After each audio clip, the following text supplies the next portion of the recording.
suis architecte paysagiste. Je vous invite à un voyage dans l'art des jardins, à la rencontre de ceux qui les font vivre, les étudient et les imaginent.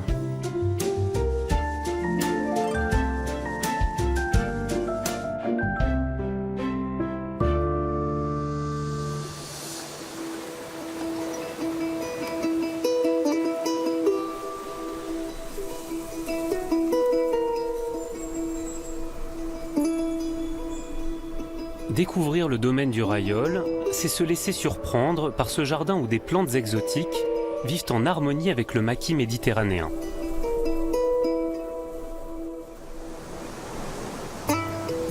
D'autres régions du monde possèdent les mêmes conditions climatiques que le littoral méditerranéen.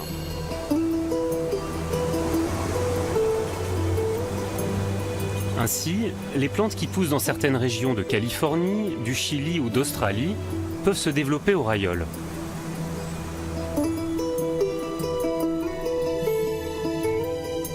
La diversité du jardin a été voulue par Gilles Clément, un paysagiste contemporain.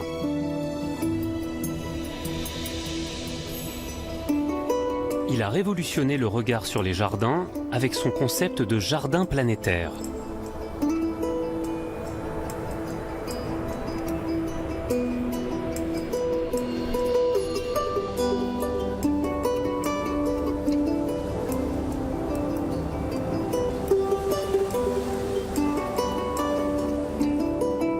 Sur la Côte d'Azur, le domaine du Railleul est emblématique de sa démarche.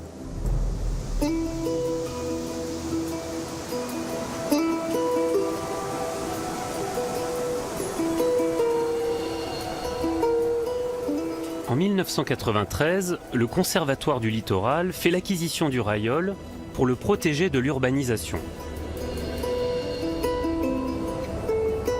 Philippe Deliot fut l'un des concepteurs et paysagistes du domaine aux côtés de Gilles Clément. Philippe, quand Gilles Clément est sollicité pour réfléchir au domaine du Railleul, tout commence avec une action assez atypique en fait. Ouais, tout commence par s'installer avec toute une équipe pour habiter le site, le sentir, dessiner sur place, voir un peu comment les eaux coulent, où sont les végétaux emblématiques. Voilà. Et ça, c'était le principe de départ, de dire, on a un maquis magnifique, on va y créer des clairières, on va utiliser les sols rocheux les plus secs pour mettre la rocaille mexicaine, les sols les plus humides, le fond du vallon pour y glisser les fougères arborescentes. Donc là, vous faites une sélection sur une carte de chacun des endroits les plus capables d'accueillir un jardin. Voilà. Et c'est d'ailleurs la magie du Railleul, ouais. C'est que le Railleul, effectivement, c'est un fond de vallon, c'est deux versants, un très bien exposé, un beaucoup moins exposé, une végétation plus sèche en haut de la colline, un bord de mer. Et donc, ces différentes situations de vie et d'exposition et de sol vont déjà créer une diversité. Donc cette diversité, il fallait la magnifier, et c'est là que viennent s'installer, eh bien justement, le jardin d'Afrique du Sud, le jardin d'Australie, le jardin de Californie ou le jardin de Nouvelle-Zélande.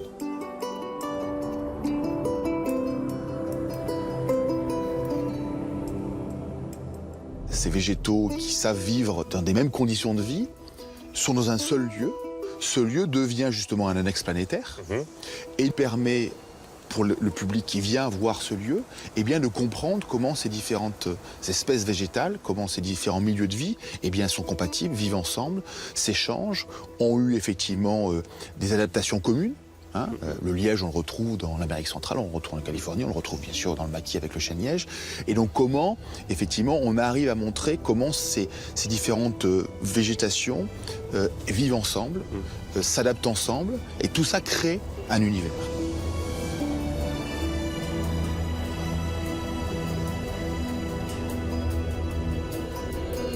Gilles Clément et son équipe prolongent ainsi l'histoire de ce lieu. Un jardin privé abandonné depuis 20 ans. Au siècle dernier, les anciens propriétaires, amoureux de botanique, y avaient déjà introduit quelques plantes exotiques qui ont servi de base aux conceptions paysagères. Philippe, comment on passe du maquis, parce que ça c'est ce que vous avez découvert en arrivant, à la Nouvelle-Zélande? Après les voyages qui ont eu lieu là-bas, eh bien, 3 plantes élues ont été identifiées comme identifiant justement ce paysage de Nouvelle-Zélande. Donc les cordylines, qui sont ces espèces de petits yuccas là qu'on voit en bas, qui dépassent, c'est notre cordyline de départ, c'est notre cordyline historique. Des années 20. Des années 20, tout à fait, qui a plus d'un siècle. Donc on a commencé à dire qu'effectivement c'était ça qui devait nous faire un cadre, un écrin. Donc on en a planté d'autres autour qui ont maintenant grossi depuis 20 ans.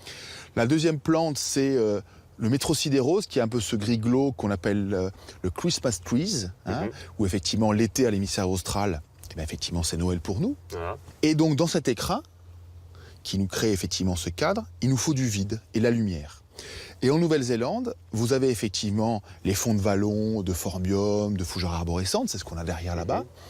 Mais surtout, dans les parties un peu de collines, c'est pas le maquis, c'est des grandes prairies de carex. Le carex, c'est une graminée. C'est une graminée blonde, voilà, qu'on a eu du mal à introduire ici, qui s'est assez mal comportée parce qu'effectivement, elle a besoin d'un peu plus d'humidité qu'ici au Rayol. C'est pas des carex que vous avez plantés? Alors c'est là où devient l'astuce. On ne recrée pas une écologie, on ne crée pas effectivement un paysage originel, c'est pas le sujet. On crée des compatibilités de vie et la plante qui effectivement était capable de donner cet environnement très blond, très soyeux, etc., eh bien c'est un stipa tenuifolia, il nous vient du Texas. Et on a créé justement ce vide, cette prairie de Nouvelle-Zélande, qui effectivement est faite de stipa.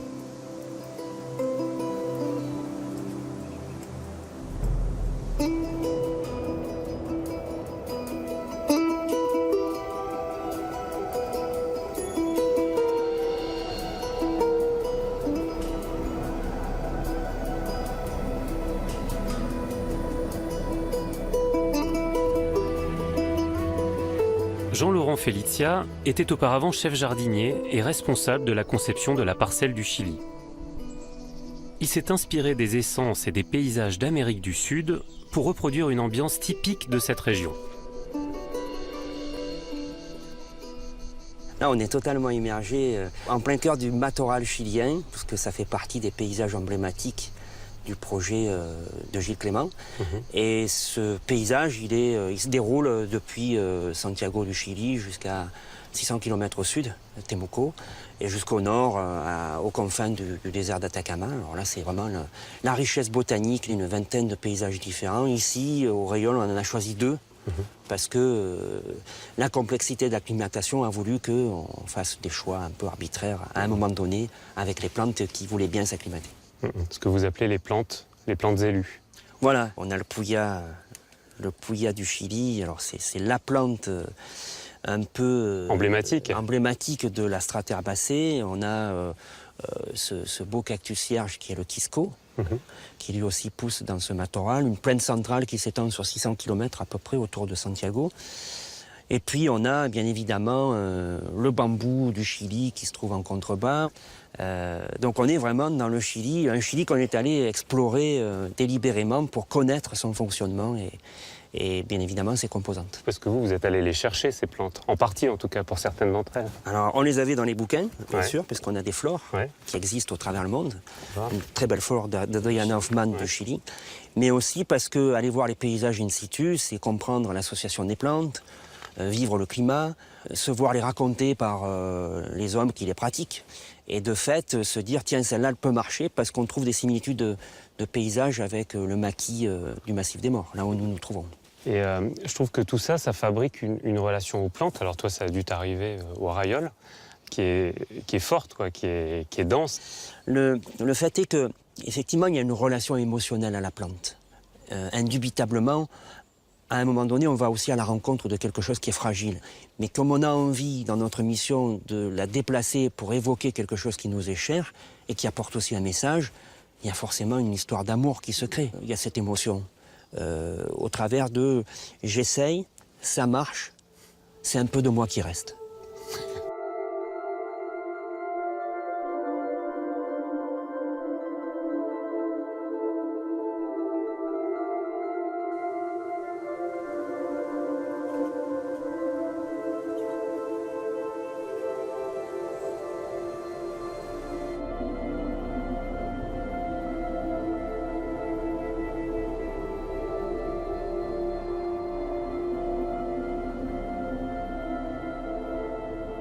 Là, c'est la preuve que les expéditions en Nouvelle-Zélande ont porté leurs fruits, alors. Aujourd'hui, 20 ans plus tard, j'ai un peu la gorge nouée, quoi. Ces petites fougères que j'avais emprisonnées dans un sac de voyage au départ d'Auckland.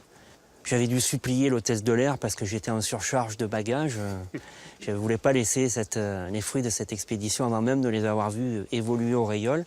Elles étaient grandes comment? Oh, elles devaient faire 20 cm. Ah ouais. J'avais eu la chance de rencontrer des interlocuteurs qui avaient compris le projet du rayol là-bas et qui m'avaient offert ces plantes pour les rapatrier. Et alors là, aujourd'hui, elles font quoi? Elles font 5 mètres, oui, 6 mètres. Ouais. Ouais, ouais. Et elles sont acclimatées.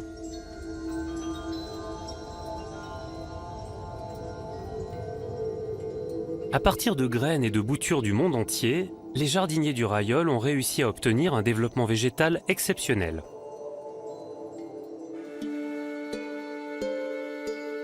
Pour conserver et développer cette diversité végétale, jardiniers et pépiniéristes travaillent en étroite collaboration. Dans la pépinière du domaine, Laurent Amalric élève des boutures prélevées dans le jardin ou rapportées du bout du monde par quelques jardiniers voyageurs. Sous cette serre quasi hermétique, la condensation crée un fort taux d'humidité. Condition idéale pour que les boutures produisent leurs premières racines.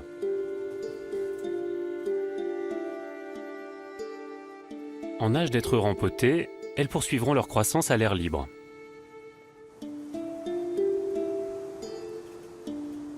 Laurent, ça c'est la dernière étape de la pépinière, du processus de la pépinière. Voilà, là c'est la phase d'élevage et d'endurcissement, donc dernier stade avant que les plantes retournent soit dans le jardin, pour celles qui vont retourner dans les parcelles, à la demande des jardiniers, ou soit au point de vente.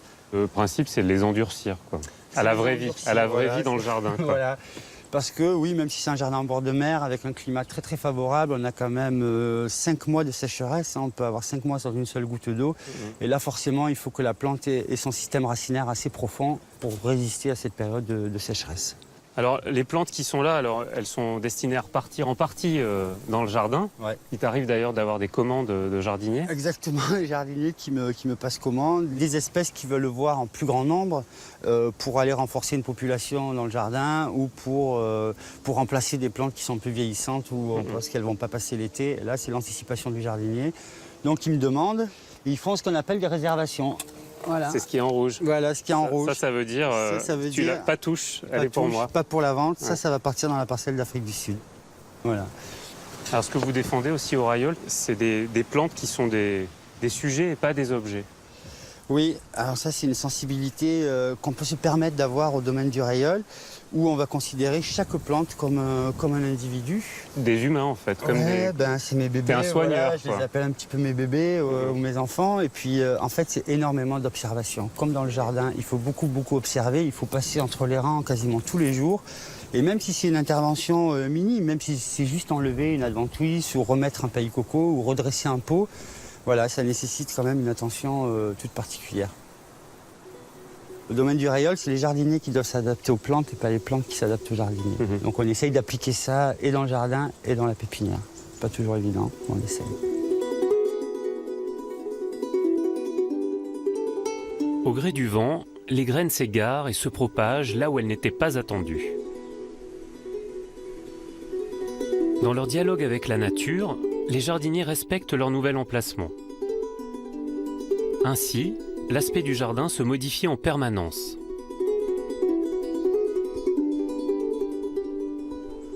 Certaines espèces se sont adaptées au milieu méditerranéen grâce à des stratégies millénaires qui révèlent l'incroyable intelligence du végétal. Aurélia Leroux est responsable pédagogique du domaine. Elle en révèle les secrets aux passionnés de botanique lors de ses visites guidées.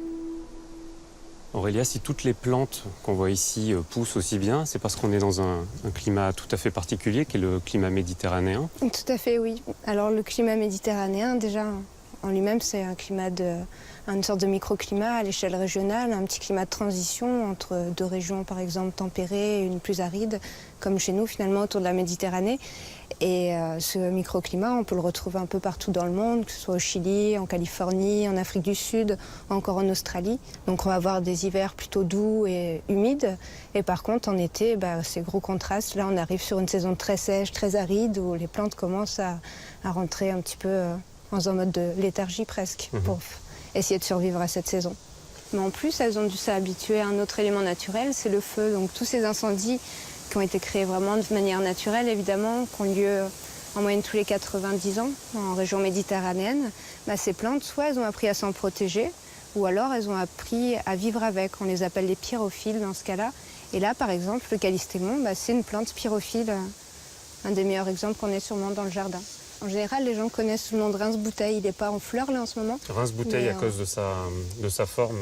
Pas de feuilles, il faut imaginer la fleur en fait qui va être complètement en forme de goupillon. D'accord. Donc tout de suite on a cette idée de rince-bouteille. Et là on voit un petit peu la forme qui reste au niveau des fruits d'ailleurs. Donc les fruits là c'est des capsules de bois en fait, donc les graines sont cachées à l'intérieur. Et c'est ce qui va permettre à cet arbre finalement d'économiser toute sa vie ses graines, pour être sûr que finalement, quand le feu passe, ce soit une explosion de graines. Il y a des centaines de milliers de graines qui vont partir dans la nature, tout d'un seul coup. C'est-à-dire que c'est une plante qui a besoin du feu pour pouvoir se régénérer, c'est ça? Voilà, pour assurer les générations suivantes.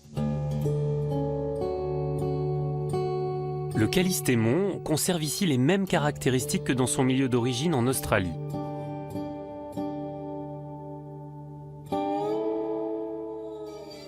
Tout comme l'acacia carou, originaire d'Afrique du Sud. Donc l'acacia carou, c'est vraiment une star finalement dans la botanique. Lui, il a vraiment de multiples manières de se défendre. Déjà la plus visible. Ah ouais, alors ça c'est des épines costauds quoi. Ça peut atteindre jusqu'à 10 cm quand même. Et on voit qu'il rédhibitoire. Est bien armé. Ouais. Mais ça suffit pas, les koudous continuent à s'attaquer à cet arbre. C'est des grosses antilopes des antilopes, c'est ça? Voilà, en Afrique du Sud. Résultat, dès qu'il commence à stresser, qu'il sent qu'on commence à brouter ses feuilles, en gros, il va se mettre à produire un petit peu de poison dans toutes ses feuilles. Un poison qu'on appelle le tanin. Donc finalement, le koudou, il va le sentir avec ce côté astringent et il va passer à un autre acacia carou. Voilà. Il ne va pas attaquer celui qui émet du tanin en fait. Voilà, exactement, ça se sent le tanin. Du coup, lui, il va produire un gaz, le premier qui a stressé, il va alerter tous les autres acacia carou et finalement, ils se mettent tous à produire du tanin. Donc résultat, on dit toujours que la girafe remonte dans le sens contraire du sens du vent. Ouais. C'est pas pour rien. C'est qu'elle s'est adaptée à cet acacia qui est capable de communiquer via un gaz qui est transmis par le vent à tous ses congénères. On pourrait presque imaginer une sorte de système nerveux qui ferait réagir la plante au stress et qui la ferait en plus avoir des réactions par rapport à ce stress. Donc une belle évolution, en tout cas dans les connaissances qu'on a aujourd'hui en botanique. Le dragonnier des Canaries, qui trône à l'entrée du domaine, révèle quant à lui des qualités cachées dans sa sève. Là, tu peux imaginer que c'est vraiment des bébés. Ils ont une trentaine d'années. À terme, sur l'île de Tenerife, par exemple, on l'appelle le dragonnier millénaire. Il fait plus de 30 mètres de haut, donc il est impressionnant par sa taille. Et alors, ces dragonniers, ils ont eu ou ils ont toujours une histoire très étroite liée à l'homme. Ouais. Tout à fait. Déjà, en fait, si tu fais une entaille dans le stipe... Alors, le stipe, c'est le tronc. Le tronc, un petit peu. On va parler de stipe pour un yucca. Pour les palmiers. Les palmiers, voilà, tout ça. Donc lui, si tu fais une petite entaille, la sève va couler. Et quand elle va couler au contact de l'air, elle devient très rouge. Vraiment un rouge vif. Et du coup, on l'avait surnommé déjà le sang du dragon. Le sang du dragon. Et ça, c'était il y a très longtemps. C'était le peuple qui vivait sur les îles Canaries, donc les Guanches, avant l'arrivée des Espagnols. Le lien, en fait, avec les dragons, ils pensaient qu'en haut des volcans, c'était des dragons qui s'énervaient au moment des éruptions. Donc il a vénéré, il faisait des sacrifices déjà au pied du grand dragonnier. Donc après, au fur et à mesure, on lui a trouvé d'autres utilisations, comme l'utilisation du pigment en tant que teinture naturelle. Donc que ce soit par exemple pour le violon, donc ce Stradivarius par exemple, dont on a tous entendu parler. Si vous l'avez déjà vu, il a une teinte très rouge. C'est que le sang du dragon rentre dans la composition du vernis déjà. C'est ça qui va lui donner cette couleur. Et ça, dans les visites que tu proposes dans le jardin, c'est des choses que tu essaies de transmettre? Tout à fait. C'est important pour nous de transmettre vraiment ce savoir. Apprendre pour aimer et protéger un lieu pareil.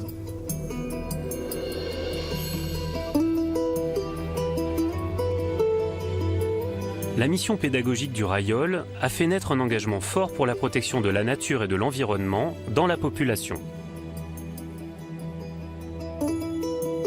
André Delmonte, président de l'association du domaine du Rayol, est l'un des premiers à s'être engagé aux côtés de Gilles Clément. Par un chemin réservé aux initiés, André rejoint la pointe du Trésor, à l'est du domaine. D'ici, il aime contempler une nature préservée. Quand j'étais petit, j'ai fait pire que pendre. On ramassait les nacres et on les vendait au magasin de souvenirs, pour s'acheter des bonbons ou des conneries, quoi. Mais on ne savait pas qu'aujourd'hui, c'était presque en voie de disparition, parce qu'on n'avait pas conscience, on nous avait pas d'éducation de respecter tout ce qui est sur cette planète. Et comment ton regard il a évolué? Aujourd'hui, je sais que tout a son importance. Une pierre, un arbre, un oiseau, une cigale, une sauterelle, tout a son importance. Mais alors c'est quoi? C'est le Rayol qui te fait prendre conscience de tout ça? Oui, le projet de Gilles Clément vraiment m'a bousculé, si je peux dire. On a dit, oh, réveille-toi maintenant, hein, il est temps, hein, tu es assez mûr pour comprendre et pour pouvoir s'inscrire dans cette démarche de protection d'environnement, de ton environnement.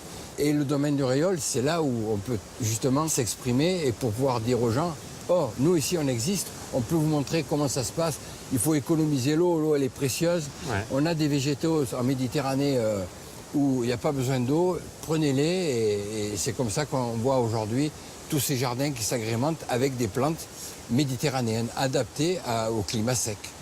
Et aujourd'hui, j'ai l'impression qu'en étant aujourd'hui président, mais peu importe, en faisant partie de ce conseil d'administration, je suis en quelque sorte ambassadeur justement du paysage et du climat méditerranéen.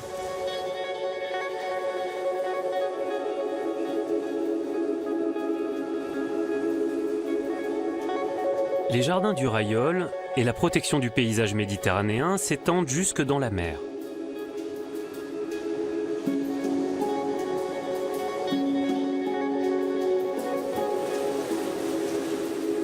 Alain Pêche est guide de plongée sous-marine.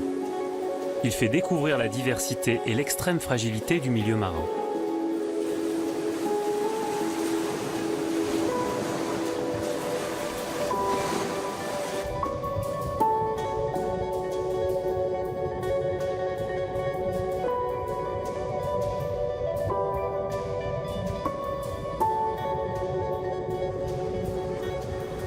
La Posidonie, c'est le pivot de l'écosystème en mer Méditerranée. Ah ouais. Elle est dédiée à Poséidon, c'est pas pour rien. Elle fournit Le dieu de la mer. le dieu de la mer chez les Grecs. La Posidonie, ici, est protégée depuis 1989, parce qu'on s'est rendu compte que toute la vie reposait sur elle. Ça produit plus de 14 litres d'oxygène par jour au mètre carré, par une journée bien ensoleillée. C'est à la base de la chaîne alimentaire. Les oursins, les sopes se nourrissent de ces feuilles. Et ce qui pour nous, ressemble à une prairie, et pour plein de petits poissons, c'est leur maison. C'est la notion d'habitat que représente la Posidonie qui est très importante. Et alors exactement comme dans le jardin, on voit des espèces qui ont des relations, qui communiquent entre elles et qui s'entraident. Oui. Alors, il y en a une qui est jolie, qu'on appelle l'Electra posidonia. C'est celle-là? Ça fait des petits fils électriques sur les feuilles. Ce sont des petits animaux qui se servent de ce support que sont les feuilles de Posidonie dans l'eau pour mieux filtrer l'eau. Là, on a une diversité végétale, animale, microbienne qui est extraordinaire. Et ce qui est rigolo sous l'eau, c'est qu'il n'y a pas 1 centimètre carré qui n'est pas occupé par de la vie, partout. Et puis comme je vous le dis, ici on a les 3 biotopes de la mer Méditerranée concentrés dans une petite zone. Donc, alors c'est lesquels? les fonds sableux, l'herbier de Posidonie, les fonds rocheux, et on pourrait même rajouter la pleine eau, le 4e biotope de la mer Méditerranée.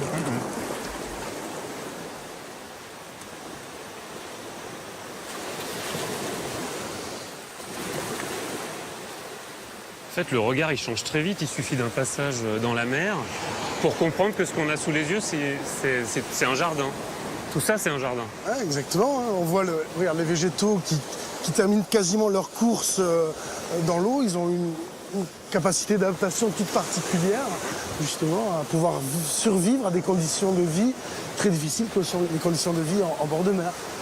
Toi, ton métier, c'est transmettre. Voilà, ce genre de connaissances, de faire comprendre aux gens que la mer Méditerranée, elle est quasiment fermée et que la moindre pollution dans cette mer peut lui être fatale. Donc c'est que les gens, en comprenant cette complexité, cette fragilité, deviennent, eux, ambassadeurs de cette complexité, de cette biodiversité.